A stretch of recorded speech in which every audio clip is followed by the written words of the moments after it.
ക്രൈസ്തവ വിശ്വാസത്തിൻ്റെ സുപ്രധാനപ്പെട്ട രഹസ്യങ്ങൾ പരികർമ്മം ചെയ്യുന്ന വലിയ ആഴ്ചയിലേക്ക് നമ്മൾ ഇന്ന് പ്രവേശിക്കുകയാണ്. ഈ ഒരാഴ്ചയെ നമ്മൾ വിളിക്കുന്നത് ദ ഗ്രേറ്റ് വീക്ക്, വലിയ സംഭവങ്ങളുടെ രക്ഷാകര രഹസ്യങ്ങളുടെ പുനരവതരണമായിട്ടുള്ള ഈ വലിയ ആഴ്ച ഏറ്റവും ഭക്തിയോടും ഏറ്റവും വലിയ പങ്കാളിത്തത്തോടും കൂടെ നമുക്ക് ആചരിച്ച് നമ്മുടെ വിശ്വാസത്തിലെ വളരാൻ, നമ്മുടെ വിശ്വാസത്തിൻ്റെ വലിയ മാതൃക നമ്മുടെ ചുറ്റുമുള്ള ജനങ്ങൾക്ക് സാക്ഷ്യപ്പെടുത്തുവാൻ ദൈവം നമ്മുടെ എല്ലാവരെയും അനുഗ്രഹിക്കട്ടെ എന്ന് ഞാൻ പ്രാർത്ഥനാപൂർവ്വം അപേക്ഷിക്കുന്നു. നിങ്ങൾ ഇന്നത്തെ സുവിശേഷത്തിൽ വായിച്ചു കേട്ടു, ബത്ഫാഗയ്ക്ക് അടുത്തുള്ള ബെഥാനിയയിലാണ് കർത്താവ് ഈ ദിവസത്തിൻ്റെ തുടക്കത്തിന് മുൻപ് ചെലവഴിക്കുന്നത്. കർത്താവിന് വളരെ അടുപ്പമുള്ള, കർത്താവിന് വളരെ പ്രിയപ്പെട്ട ഒരു കുടുംബമാണ് ബെഥാനിയ. ബെഥാനിയയിലെ 3 കഥാപാത്രങ്ങളാണ്. ആ 3 കഥാപാത്രങ്ങളും ഒരുപക്ഷെ നമ്മുടെ മനുഷ്യ ജീവിതത്തിൻ്റെ 3 ചിത്രങ്ങളാണ്. അതിലെ മൂത്ത സഹോദരി മർത്ത, അവൾ വളരെ സങ്കടത്തോടുകൂടെ കർത്താവിനോട് ഒരു പരാതി പറയുന്നുണ്ട്. നീ വരുന്നതിന് ഒരുക്കമായിട്ടുള്ള വിരുന്നൊരുക്കാൻ ഞാൻ കഷ്ടപ്പെട്ട് പണിയെടുക്കുകയാണ്. പക്ഷെ മറിയം നിന്റെ കാൽച്ചുവട്ടിൽ ഇരുന്ന് നിന്നോട് വർത്തമാനം പറഞ്ഞ് നിന്നെ കേട്ടുകൊണ്ടിരിക്കുകയാണ്. നീ അവളെ തിരുത്തണം, അവള് എന്നെ ഒന്ന് സഹായിക്കണമെന്ന് നീ അവളോട് പറയണം. കർത്താവ് മർത്തായോട് മറുപടി പറഞ്ഞു. ആ മറുപടി മർത്തായ്ക്ക് മാത്രമുള്ള മറുപടിയല്ല, നമ്മുടെ ജീവിതത്തോടുള്ള, നമ്മുടെ ജീവിത സാഹചര്യങ്ങളോടുള്ള കർത്താവിൻ്റെ മറുപടിയാണ്. മർത്ത, നീ ഒരുപാട് കാര്യങ്ങളെക്കുറിച്ച് വ്യഗ്രതയോടും ആകുല ചിന്തയുമാണ്. എന്നാൽ ഒരു കാര്യം മാത്രമേ പ്രധാനപ്പെട്ടതുള്ളൂ. മറിയം അത് തെരഞ്ഞെടുത്തു. ഈ വലിയ ആഴ്ച നമ്മെ വിളിക്കുന്നത് നമ്മുടെ ജീവിതങ്ങളെ പരിശോധിക്കാനാണ്. നമ്മളെല്ലാം ഒരുപാട് അധ്വാനിക്കുന്നവരാണ്. നമ്മുടെ ജീവിതങ്ങൾ അധ്വാനത്തിൻ്റെ സങ്കീർത്തനങ്ങളാണ്.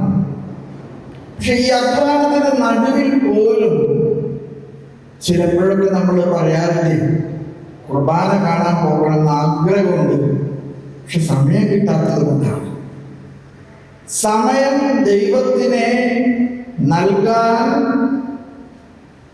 സാധിക്കാത്ത മനുഷ്യരുടെ ഒരു ലോകം നമ്മുടെ ചുറ്റുമുണ്ട്. അവരാരും തന്നെ മോശമാണെന്നോ അവരെല്ലാവരും പാപികളാണെന്നോ നിങ്ങൾ കരുതരുത്. അവർക്ക് അവരുടേതായിട്ടുള്ള പ്രയോറിറ്റീസ് ഉണ്ട്, അവരുടേതായിട്ടുള്ള മുൻഗണനകളുണ്ട്. അതുകൊണ്ടാണ് കർത്താവ് തിരുത്തിയത്. മർത്ത, നീ ഒരുപാട് കാര്യങ്ങളെ കുറിച്ച് ആകുലചിത്തയാണ്. എന്നെ സൽക്കരിക്കാൻ നീ ഒരുപാട് കഠിനാധ്വാനം ചെയ്യുന്നുണ്ട്. പക്ഷെ ഒന്നേ പ്രധാനപ്പെട്ടതുള്ളൂ, അത് മറിയം തെരഞ്ഞെടുത്തു. എൻ്റെ പ്രിയപ്പെട്ട സഹോദരങ്ങളോടൊക്കെ എനിക്ക് പറയാൻ ആഗ്രഹമുള്ള ഒരു കാര്യം, വലിയ ആഴ്ച ഒരു തെരഞ്ഞെടുപ്പിൻ്റെ കാലഘട്ടമാണ്. ഈ ലോകത്തെ തെരഞ്ഞെടുക്കണമോ ദൈവത്തെ തെരഞ്ഞെടുക്കണമോ? ഈ ലോകത്തിലെ ദൈവത്തെ കൂടാതെ എനിക്ക് ജീവിക്കാൻ കഴിയുമെന്നുള്ള ഒരു തെറ്റിദ്ധാരണ, അത് തിരുത്താൻ ദൈവം ഈ ഓശാന തിരുനാളിൽ ക്ഷണിക്കുകയാണ്. മാതാവിന് ഒരുപാട് കാര്യങ്ങളിൽ ആകുലതയാണ്. പക്ഷെ ഞാൻ തിരുത്തട്ടെ തന്നെ, ഒന്നേ ആവശ്യമുള്ളൂ, അത് മറിയം തിരഞ്ഞെടുത്തു. പ്രിയപ്പെട്ട സഹോദരങ്ങളെ, മറിയത്തിൻ്റെ ജീവിതം കർത്താവ് മാതൃകയാക്കി നമുക്ക് നൽകുന്നത് വളരെ പ്രധാനപ്പെട്ട ഒരു സൂചനയാണ്. നമ്മുടെ കർത്താവിൻ്റെ മുൻപിലെ പുണ്യവാന്മാരെക്കാൾ കൂടുതൽ പരിഗണന പാപികൾക്കാണ്. കർത്താവ് ആദ്യമായിട്ട് സ്വർഗത്തിലേക്കുള്ള പാസ്പോർട്ടിലേക്ക് ഒപ്പിട്ടത് കർത്താവിന്റെ വലതുവശത്ത് തൂങ്ങിയ കള്ളന് വേണ്ടിയിട്ടാണ്. ഇടതുവശത്തെ കള്ളൻ കർത്താവിനെ ക്രൂരമായിട്ട് വിമർശിക്കുകയും തെറി പിടിക്കുകയും ചെയ്തപ്പോൾ വലതുവശത്തെ കള്ളൻ കർത്താവിനോട് പറഞ്ഞു, കർത്താവ് എന്നോട് ക്ഷമിക്കണം. അവനെ തിരുത്തിയിട്ട് പറഞ്ഞു, എടാ, ഞാനും നീയും അനുഭവിക്കുന്നത് അർഹിക്കുന്നതാണ്. ഈ മനുഷ്യനൊന്നും തെറ്റും ചെയ്തിട്ടില്ല.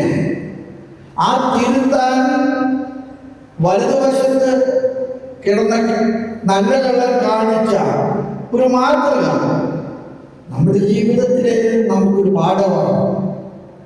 നമ്മൾ തിരുത്തേണ്ടവരാണ്. നമ്മുടെ ജീവിത പങ്കാളി, നമ്മുടെ മക്കൾ, നമ്മുടെ കുടുംബത്തെ, നമ്മുടെ സമൂഹത്തെ. പക്ഷെ നമുക്ക് തിരുത്താൻ കഴിയണമെങ്കിൽ നമ്മളൊരു കാര്യം മനസ്സിലാക്കണം. വാക്കുകൊണ്ട് തിരുത്തുന്നതിനേക്കാൾ ദൈവത്തിൻ്റെ പ്രിയങ്കരം ജീവിതം കൊണ്ട്, മാതൃക കൊണ്ട് തിരുത്തുന്നതാണ്. മാതൃക കൊണ്ട് നമുക്ക് തിരുത്താൻ കഴിയട്ടെ. മറിയം പാപിനിയാണ്, സത്യമാണ്. പക്ഷെ അവർ കാൽപാദങ്ങളിൽ ഇരുന്ന് കർത്താവിനെ കേൾക്കാൻ കാണിച്ച ആ വലിയ മാതൃക ഈ വലിയ ആഴ്ചയിലേക്ക് നമുക്ക് സ്വന്തമാക്കാൻ സാധിക്കട്ടെ. സ്നേഹമുള്ളവരെ, ലാസർ മരിച്ചു. കർത്താവ് തൻ്റെ ഉത്ഥാനത്തിന് മുൻപ് ചെയ്ത ഏറ്റവും വലിയ അത്ഭുതം ലാസറിന്റെ ഉത്ഥാനമാണ്. ഒരുപക്ഷെ ഓശാന കൊണ്ടാടുമ്പോൾ നമ്മൾ മനസ്സിലാക്കേണ്ടത് ഉത്ഥാനം ആരംഭിക്കുന്നത് ഓശാനയിലും മരണത്തിലും സങ്കടത്തിലും സംഘർഷത്തിലുമാണ്. ഓശാന ഒരു വലിയ ആഘോഷമാണ്. പക്ഷെ ആഘോഷം എന്നെയും നിങ്ങളെയും വിളിക്കുന്നത് സമതലങ്ങളിലേക്കല്ല, കാൽവരിയിലേക്കാണ്. ഈ കാൽവരിയിലെ എൻ്റെയും നിങ്ങളുടെയും ജീവിതങ്ങൾ കുരിശിനോടുകൂടെ ചേർത്ത് പിടിക്കാൻ നമുക്ക് കഴിയട്ടെ. ഞാൻ ചിലപ്പോഴൊക്കെ വിചാരിക്കാറുണ്ട്, നമ്മുടെ കുടുംബജീവിതത്തിൽ ഭാര്യയും ഭർത്താവും ഇണങ്ങിയും പിണങ്ങിയും വർഷങ്ങൾ പിന്നിടുന്നു. 25 വർഷം, 50 വർഷം, 60 വർഷം. ഞാനൊരു കാര്യം അവർക്ക് പറയാറുണ്ട്, നിങ്ങളുടെ ഈ താളക്രമത്തിലുള്ള ജീവിതമുണ്ടല്ലോ, ചിലപ്പോഴേ നിങ്ങൾ താളം തെറ്റി പാടുന്നുണ്ടെങ്കിൽ പോലും നിങ്ങളുടെ ഈ ഒന്നിച്ചുള്ള നിലനിൽപ്പുണ്ടല്ലോ, അത് ഈ ലോകത്തോട് പറയുന്ന ഒരു വലിയ സന്ദേശമുണ്ട്. മനുഷ്യൻ കരം കോർത്ത് കൂട്ടായ്മയിലെ കൂട്ടുത്തരവാദിത്വത്തിലെ ജീവിക്കാനായിട്ട് വിളിക്കപ്പെട്ടിരിക്കുന്നു. ഇന്നലെ നമ്മൾ വായിച്ച കേട്ട പുറപ്പാടിന്റെ പുസ്തകം, ഇസ്രായേൽ മക്കള് ഈജിപ്തിലെ അടിമത്തത്തിൽ നിന്ന് വാഗ്ദത്ത ഭൂമിയിലേക്ക് കടന്നു പോകുന്നതാണ്. ഈ വാഗ്ദത്ത ഭൂമിയിലേക്കുള്ള യാത്രയിൽ ധാരാളം ക്ലേശങ്ങളുണ്ടായിരുന്നു. ധാരാളം കഷ്ടപ്പാടുകളുണ്ടായിരുന്നു. മോശയെയും അഹറോനെയും അവർ കുറ്റപ്പെടുത്തി. മോശയോടും അഹറോനോടും പറഞ്ഞു, ഞങ്ങൾ ഈജിപ്തിലെ അടിമത്തത്തിൽ കഴിഞ്ഞതിനേക്കാൾ കഷ്ടമാണ് ഈ ക്ലേശകരമായിട്ടുള്ള യാത്ര. നീ ഞങ്ങൾ എവിടേക്കാണ് കൊണ്ടുപോകുന്നത്? സ്വർഗത്തിലേക്കുള്ള യാത്ര ക്ലേശങ്ങൾ നിറഞ്ഞതാണ്. അതുകൊണ്ടല്ലേ കർത്താവ് കൃത്യമായിട്ട് പറഞ്ഞത്, ആരെങ്കിലും എൻ്റെ പിന്നാലെ വരാൻ ആഗ്രഹിക്കുന്നുവെങ്കിൽ അവർ സ്വയം പരിത്യജിച്ച് തൻ്റെ കുരിശുമെടുത്ത് എൻ്റെ പിന്നാലെ വരട്ടെ. അതുകൊണ്ട് പുറപ്പാടിലെ ജനങ്ങളിലൂടെ ഇന്നത്തെ വായന നമ്മെ ഓർമ്മപ്പെടുത്തുന്നത് നമ്മുടെ കഷ്ടപ്പാടുകളും നമ്മുടെ സങ്കടങ്ങളും നമ്മുടെ കണ്ണുനീരും എല്ലാം കർത്താവ് നമ്മളെ വാഗ്ദത്ത ഭൂമിയിലേക്ക് നയിക്കുന്നതിൻ്റെ അടയാളമാണ്. ഞാൻ നിങ്ങളോട് പറയാൻ ആഗ്രഹിക്കുന്നു, കർത്താവ് ജനിച്ചപ്പോൾ നക്ഷത്ര വെളിച്ചം കണ്ട് കിഴക്ക് നിന്ന് 3 രാജാക്കന്മാർ പുറപ്പെട്ടു. അവര് രാജാവ് ജനിക്കുന്നത് രാജകൊട്ടാരത്തിലാണെന്ന് കരുതി ഹെറോദോസിന്റെ ഭവനത്തിൽ ചെന്നു. അവിടെ നിങ്ങൾ കാണുന്നുണ്ട്, നക്ഷത്രം കണ്ടില്ല. വഴിതെറ്റി പോകുന്നവരുടെ മുൻപില് കർത്താവിന്റെ വഴികാട്ടുന്ന നക്ഷത്രം. ഈ വലിയ ആഴ്ച നമ്മളെ ഓർമ്മപ്പെടുത്തുന്ന ഒരു വലിയ സത്യമുണ്ട്. നമ്മുടെ സംഘർഷങ്ങളും നമ്മുടെ സങ്കടങ്ങളും നമ്മുടെ കഷ്ടപ്പാടുകളും നമ്മുടെ കണ്ണുനീരും എല്ലാം ദൈവത്തിന്റെ വഴിയിലൂടെ നമ്മൾ നടത്തുന്ന നക്ഷത്രങ്ങളാണ്. ഇന്നത്തെ രണ്ടാമത്തെ വായന യെശയ്യായുടെ പുസ്തകത്തിലാണ് നമ്മൾ എടുത്തത്.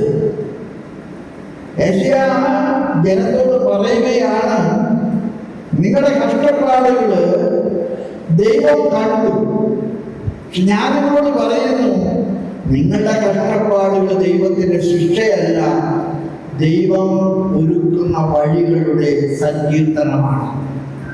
നിങ്ങൾ അനുഭവിക്കുന്ന സങ്കടങ്ങളും കഷ്ടപ്പാടുകളും ഒക്കെ ഉണ്ടല്ലോ, അത് ദൈവം നിങ്ങളുടെ മേലെ അയച്ച ശാപമല്ല. അത് നിങ്ങൾ വഴിതെറ്റാതെ ലക്ഷ്യത്തിലെത്തുവാൻ ദൈവം നിങ്ങളെ ഓർമ്മപ്പെടുത്തുന്ന അടയാളങ്ങളാണ്. യെശയ്യാ പറയുകയാണ്, ഇതാ രക്ഷ വരുന്നു,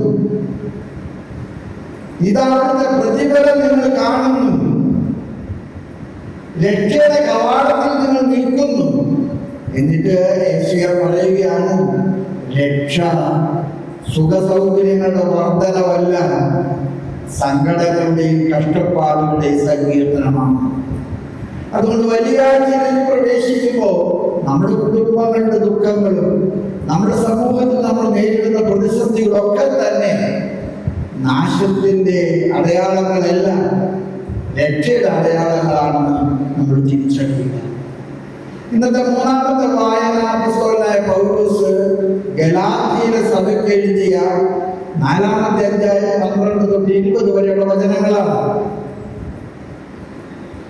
അപ്പോസ്തലൻ പറയുകയാണ്, എന്റെ ശാരീരിക ബലഹീനതകൾ ഞാൻ മറക്കുന്നില്ല. എന്റെ ശാരീരിക ബലഹീനതകള് എന്റെ ദൈവം എന്നെ ഓർക്കുന്നു എന്നതിന്റെ അടയാളമാണ്. അത്ര മനോഹരമായിട്ടൊരു ചിന്തയാണ്. എന്റെ കഷ്ടപ്പാടുകള്, എന്റെ ബുദ്ധിമുട്ടുകള്, ഞാൻ നേരിടുന്ന പ്രതിസന്ധികള്, ഇത് നാശമല്ല, അത് ഉത്ഥാനത്തിന്റെ കുഴൽ നാദമാണ്.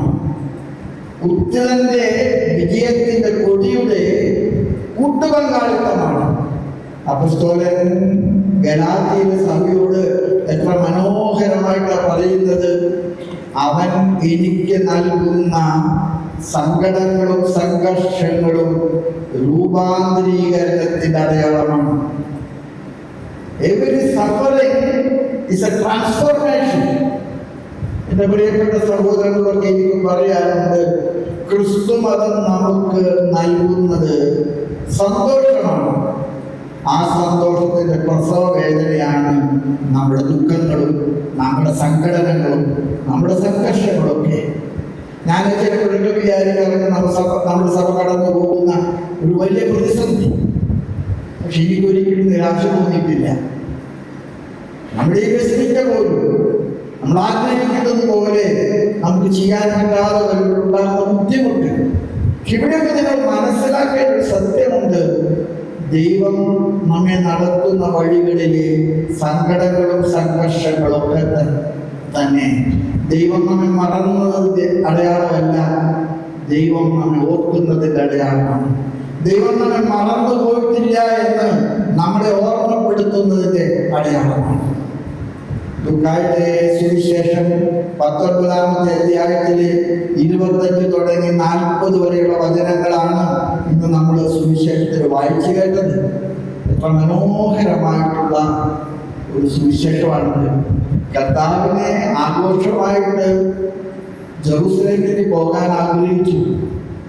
കർത്താവ് ശിഷ്യന്മാരോട് പറഞ്ഞു, നമുക്ക് ഒരു കഴുതയെ കിട്ടുന്നു.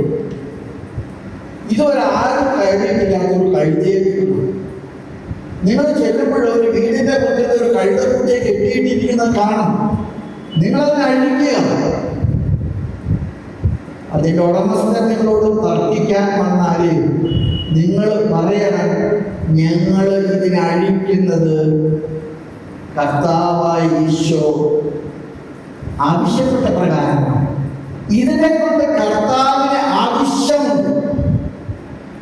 ഈ വെള്ളിയാഴ്ച നമ്മെ ഓർമ്മപ്പെടുത്തുന്നു, ഞാനും നിങ്ങളും കെട്ടപ്പെട്ട കഴുതകളാണ്. കർത്താവ് നമ്മളെ അഴിക്കുന്നുണ്ട്. അഴിക്കുന്നതിൻ്റെ സഹനങ്ങൾ, അഴിക്കുന്നതിന്റെ സങ്കടങ്ങൾ, അഴിക്കുന്നതിന്റെ വേദനകൾ മനസ്സിലാക്കുക. ദൈവം ശിക്ഷിക്കുന്നതല്ല, ദൈവം തൻ്റെ സഹനത്തിൽ എന്നെ കൂട്ടുപങ്കാളിയായി ചേർക്കുന്നതാണ്. ഞാൻ എപ്പോഴും ഭരണങ്ങാനത്ത് പോകുമ്പോൾ അൽഫോൻസമ്മയുടെ കബറിടത്തേക്ക് പോകാറുണ്ട്. ഒരു പാവപ്പെട്ട കന്യാസ്ത്രീ, വളരെ കുറച്ച് നാളുകൾ ജീവിച്ചു. എന്നും സഹനമായിരുന്നു. പുള്ളി ഒരു TB പേഷ്യന്റ് പോലെയായിരുന്നു. പക്ഷെ അൽഫോൻസമ്മ എപ്പോഴും പറയാറുണ്ട്, ഞാനൊരു കാര്യം പറയട്ടെ, എനിക്ക് ഒരുപാട് സന്തോഷമുണ്ട്. നിങ്ങൾക്ക് ആർക്കും ഇല്ലാത്ത സഹനം എനിക്ക് തമ്പുരാൻ തരുമ്പോൾ നിങ്ങളെ ആരെയും തമ്പുരാൻ ഓർക്കുന്നില്ല, എന്നെയാണ് തമ്പുരാൻ ഏറ്റവും കൂടുതൽ ഓർക്കുന്നത്. എന്നെ കേൾക്കുന്ന എൻ്റെ പ്രിയപ്പെട്ട എല്ലാ സഹോദരങ്ങളും എനിക്ക് പറയാൻ ആഗ്രഹമുണ്ട്, ക്രിസ്തു മതം ഒരു ലോട്ടറി അടിക്കുന്നതില്ല, അല്ല, കുരിശിന്റെ വഴിയിലൂടെ ഉത്ഥാനത്തിലേക്കുള്ള യാത്രയാണ്. എവിടെയാണ് സഹനമുള്ളത്, അത് കാൽവരിയുടെ പങ്കാളിത്തമാണ്. എവിടെയാണോ നിങ്ങൾ ബുദ്ധിമുട്ടുകൾ നേരിടുന്നത്, അവിടെ കർത്താവ് നിങ്ങളുടെ കൂടെയുണ്ട്. കർത്താവിന്റെ കുരിശിന്റെ വഴിയിൽ നമ്മൾ മറക്കാൻ പാടുന്ന 2 കഥാപാത്രങ്ങളുണ്ട്. ഒന്ന് 5-ാം സ്ഥലത്ത് നമ്മൾ കണ്ടുമുട്ടുന്ന ശമയോൻ. കുരിശ് താങ്ങാൻ കഴിവില്ലാതെ കർത്താവ് നിലത്ത് വീണം. കുരിശിൽ ജീവനോടെ തറച്ചു കൊല്ലണമെന്ന് യഹൂദന്മാർക്ക് വാശിയുണ്ടായതുകൊണ്ട് വഴിയിൽ ചത്തുപോകാൻ പാടില്ല, മരിച്ചു പോകാൻ പാടില്ലെന്ന് നിർബന്ധമുള്ളതുകൊണ്ട് ശമയോനെ വിളിച്ചു. ശമയോൻ ഗൗരിയക്കാരനായ മനുഷ്യൻ ജെറൂസലേമിൽ വന്നതാണ്, അവിചാരിതമായിട്ട് കണ്ടതാണ്. പക്ഷെ കർത്താവിന്റെ കുരിശ് ചുമക്കുന്നതിൽ ശമയോൻ കൂട്ടുപങ്കാളിയായി. ഇന്ന് ചരിത്രത്തില് കർത്താവിന്റെ കുരിശിന്റെ വഴിയില് നമ്മൾ ഓർക്കുന്ന ഒരു കഥാപാത്രമാണ് ശമയോൻ. ഞാനും നിങ്ങളും വിളിക്കപ്പെട്ടിരിക്കുന്നത് സന്തോഷവും സുഖസൗകര്യങ്ങളുടെ നടുവിൽ ലോട്ടറി കിട്ടിയതോട് ജീവിക്കാനല്ല, സങ്കടങ്ങളുടെ നടുവിൽ. കർത്താവിന്റെ മുഖം രക്തം കൊണ്ട് കുതിർന്നപ്പോൾ സങ്കടം തോന്നിയ വെറുവിരിക്കാൻ കർത്താവിന്റെ അടുക്കൽ ചെന്ന് ആ മുഖം തുടച്ചു. ആദ്യമായിട്ട് കർത്താവിന്റെ ഫോട്ടോഗ്രാഫി അവളുടെ ആ തുവാലിലാണ്. The first photograph of Jesus according to scriptural narrative, അവളുടെ തുവാലയിലാണ് കർത്താവിന്റെ മുഖം പതിഞ്ഞത്. ഞാനും നിങ്ങളും മനസ്സിലാക്കണം, നമ്മുടെ സഹനങ്ങള്, നമ്മുടെ സംഘർഷങ്ങൾ, നമ്മുടെ സങ്കടങ്ങള്, നമ്മുടെ പരാജയങ്ങള്, നമ്മുടെ കളിയാക്കപ്പെടലുകൾ എല്ലാം തന്നെ കർത്താവിന്റെ മുഖം പതിയുന്ന വെള്ളശീലങ്ങളാണ്. ആ വെള്ളശീലകൾ നമുക്ക് കർത്താവിനെ സമ്മാനിക്കുന്നു. അതുകൊണ്ട് ഈ വലിയ ആഴ്ചയിലെ ഓശാന പ്രദക്ഷിണം നമ്മെ ക്ഷണിക്കുന്നത് ആഘോഷങ്ങളിലേക്കല്ല, കർത്താവിന്റെ കഷ്ടാനുഭവങ്ങളിലുള്ള കൂട്ടുപങ്കാളിത്തത്തിലേക്കാണ്. ഉത്താനനായ കാഴ്ച കർത്താവ് കൊടി പിടിച്ച് നമ്മുടെ മുൻപിൽ നിൽക്കുമ്പോൾ മനസ്സിലാക്കണം, മരണം കൊണ്ട് മരണത്തെ കീഴടക്കിയ കർത്താവ്. അത്ര മനോഹരമായിട്ടുള്ള പൗലോസിന്റെ വാക്കുകളാണ്. മരണം കൊണ്ട് മരണത്തെ കീഴടക്കിയ കർത്താവ് നമുക്ക് സഹനം കൊണ്ട് കർത്താവിന്റെ കൂട്ട് പങ്കാളികളാകാൻ കാരണമാകട്ടെ. നമ്മൾ കർത്താവിന്റെ സ്തുതി പാടുന്നവരാകട്ടെ. അവസാനിക്ക് പാടിയ സ്തുതിഗീതങ്ങൾ നമ്മുടെ കണ്ണുനീരിന്റെയും സങ്കടങ്ങളുടെയും സന്തോഷങ്ങളുടെയും ഒക്കെ സ്തുതിഗീതങ്ങളാണ്. നമുക്ക് കർത്താവിനെ എതിരേൽക്കാൻ ജെറുസലേമിലെ സ്ത്രീകളെ പോലെ നമ്മുടെ നിയായങ്ങൾ കൊണ്ടും സങ്കടങ്ങൾ കൊണ്ടും കർത്താവിനെ എതിരേൽക്കാൻ കഴിയട്ടെ. അപ്പോസ്തലനായ പൗലോസ് പറഞ്ഞ മനോഹരമായൊരു പ്രാർത്ഥന ഓർത്തുകൊണ്ട് ഞാൻ അവസാനിപ്പിക്കുകയാണ്. എൻ്റെ സങ്കടങ്ങളും എൻ്റെ കഷ്ടപ്പാടുകളും കർത്താവ് എന്നെ മറന്നതിൻ്റെ അടയാളമല്ല, കർത്താവ് എന്നിൽ രൂപപ്പെടുന്നതിൻ്റെ പ്രസവ വേദനയാണ്. അതുകൊണ്ട് ഈ വലിയ ആഴ്ചയിൽ നമ്മുടെ വ്യക്തി ജീവിതങ്ങളിൽ, നമ്മുടെ കുടുംബ ജീവിതങ്ങളിൽ, നമ്മുടെ സമൂഹ ജീവിതങ്ങളിൽ സങ്കടങ്ങൾക്കും സംഘർഷങ്ങൾക്കും സഹനങ്ങൾക്കും ത്യാഗങ്ങൾക്കും ഒക്കെ അർത്ഥമുണ്ടെന്നുള്ളൊരു ചിന്ത, ആ അർത്ഥം മുട്ടിട്ട പൂവാണ് നമ്മുടെ ഉദ്ധാനത്തിന്റെ പെരുന്നാൾ. മുൾച്ചെടിയിലെ മുട്ടിട്ട റോസാപ്പൂ അത് വിരിയുമ്പോഴുള്ള സൗന്ദര്യം സഹനങ്ങളുടെ നടുവിലെ കർത്താവിന്റെ റോസാ പൂക്കളായിട്ട് വിരിയാൻ നമുക്ക് കഴിയട്ടെ. അതുകൊണ്ടല്ലേ നമ്മൾ കൊച്ചുത്രേസ്യായി മനോഹരമായിട്ട് ലോകരപ്പേര് വിളിക്കുന്നത് ചെറുപുഷ്പം. കർത്താവിനെ പുഷ്പമായി അവിടെ വിരിഞ്ഞത് സങ്കടങ്ങളിലാണ്, അവിടെ വിരിഞ്ഞത് രോഗങ്ങളിലാണ്, അവിടെ സഹിച്ചത് കർത്താവിന്റെ ഉദ്ധാനത്തിന്റെ വിജയത്തിന്റെ ആഘോഷമാണ്. പ്രിയപ്പെട്ട അൽഫോൻസമ്മ നമുക്ക് മാതൃകയാണ്. സഹനങ്ങളിലൂടെ കർത്താവിന്റെ ഉദ്ധാനത്തിന്റെ സന്തോഷം ആഘോഷിച്ചു. നമ്മളെല്ലാം മോശാനത്തിന് കൂടാക്കുകയാണ്. ഓരോ പിടിച്ച് ഈ വഴിയിലൂടെ നടക്കും. ഓശാന പ്രദക്ഷിണം ആണ്ടുവട്ടത്തിലെ ഒരു ദിവസം നടത്തുന്നതല്ല, ജീവിതത്തിലെ മുഴുവൻ ഓശാനയുടെ വഴികളിലെ കർത്താവിന്റെ കുരുത്തോലകള് നമ്മുടെ ജീവിത സാക്ഷ്യവും ഉയർത്തിപ്പിടിക്കാൻ ദൈവം നിങ്ങളെ അനുഗ്രഹിക്കുമെന്ന് പ്രാർത്ഥിച്ചുകൊണ്ട് ഈ ഒരാഴ്ചക്കാലം മുഴുവൻ പ്രാർത്ഥനയുടെയും തപസ്സിന്റെയും കഷ്ടപ്പാടുകളുടെയും കണ്ണുനീരുകളുടെയും നടുവിലൂടെ കർത്താവിന്റെ ദാനത്തിന്റെ പ്രസവവേദന ഏറ്റെടുക്കാൻ ദൈവം നിങ്ങളെ അനുഗ്രഹിക്കട്ടെ. പിതാവിന്റെയും പുത്രന്റെയും പരിശുദ്ധാത്മാവിന്റെ നാമത്തിൽ ആമേൻ.